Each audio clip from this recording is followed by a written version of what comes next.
instead of starting this video, I have to say that when I finished this book about half an hour ago, I literally had to sit on my couch and stare at the wall and then eat something and then watch other people's opinions on the book to decide whether I agreed or not with them before I could even articulate how I felt about this story.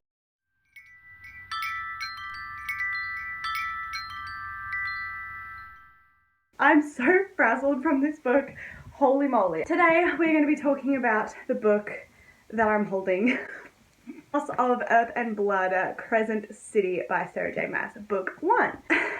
I'm going to start off with some non-spoilery things to say, and then we're going to jump into the actual spoilers. So for people who are looking for an insight to what they would be getting themselves into with this book, I will tell you some things I did like and some things that I didn't. There is a lot of world building, a lot of it. This book is super dense. There is a whole lot going on. Every single magical creature that you could possibly make up in your mind is in this book. The map is massive, and to try and figure out where everything is happening, like, it's a lot, okay? And it's hard to keep up with. By the end of the book you kind of figure it out, but at the beginning it's quite overwhelming. It's really slow to begin with. I didn't even get into it until maybe part 4, so 3/4 of the way through the book. I was just pushing through because I knew it was going to go somewhere. So it does eventuate to a thing, but it just takes a minute. But it is worth it. I would recommend reading the book. Going into the things that I did like, the character development I personally really liked. I've seen a lot of reviews of people who think that the characters were repeated. I personally, one, kind of agree now that I've listened to other people's opinions, but when I was actually reading the book, I didn't come across this problem. It didn't really jump out at me or bother me too much. If she did copy them, that would make sense because they're very well developed and easy to read. The main character, her name is Bryce Quinlan, and she, for me personally, was just a very relatable character. I felt myself thinking quite similarly to her on a lot of things, so that was quite enjoyable. And overall, the plot, like at the end I got shivers. Like, you still feel the emotion and all the world building and the backstories and everything that you were dumped on by at the beginning of the book come to fruition and all make sense and make the ending very epic. So I wouldn't say not to read it, but just know that there, in my opinion, are equal goods and bads to this book. With that being said, let's actually get into the actual storyline. Therefore, I'm going to be now spoiling the entire book. So if you haven't read it, I would recommend going away and reading it, or if you can't be bothered, just watch right here, because I'm just going to tell you everything anyway. Okay.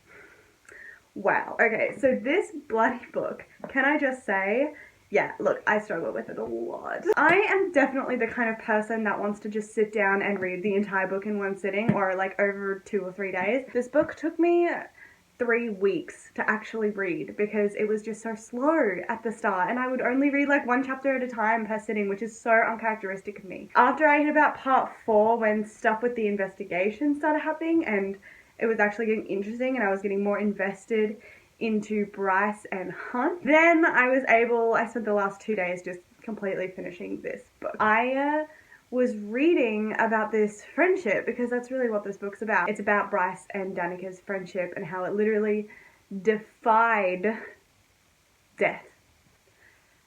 And personally, like, it was just really relatable, it was really deep, and just, you know, Sarah J Maas has never written a story about a friendship love like that. Do you know what I mean? There's been, you know, great loves like Rhys and Feyre, Rowan and Aelin, like amazing loves. They were about the same development as Bryce and Danica. Danica and Bryce was my favourite part of this entire book, and I absolutely loved reading about it as much as it made me sad. I really, man, it's like the one thing that anytime anyone ever asks me about this book, I just say, look, the world building at the start is a lot. It's super intense, and I just can't say that enough.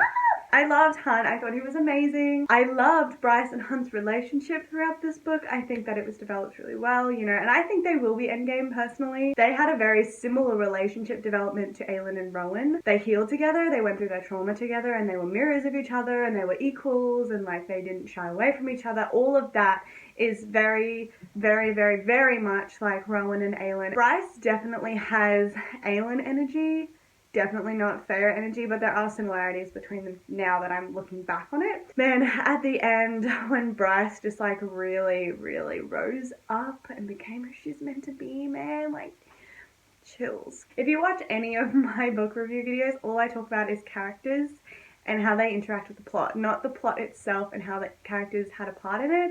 I love reading because I love to meet characters and learn about characters. So for me, I like to think about, when I'm thinking about a book, the people in the book, which is why when I think of this book, I think about Bryce and Danica, and I think about Bryce and Hunt, and I think about how glorious it was that Bryce finally got her payback on Mika. And let me just say, I did not even see the plot twist with Mika being behind everything. I didn't even see that coming, like, at all. I wasn't expecting it, and I've been hearing a lot of people did see it coming, but no, absolutely would never have guessed. I should have seen it coming though, because after I found out, I was like, yeah, that's really obvious. Actually, that makes a lot of sense. I don't know what to say anymore, because this book just blew me away.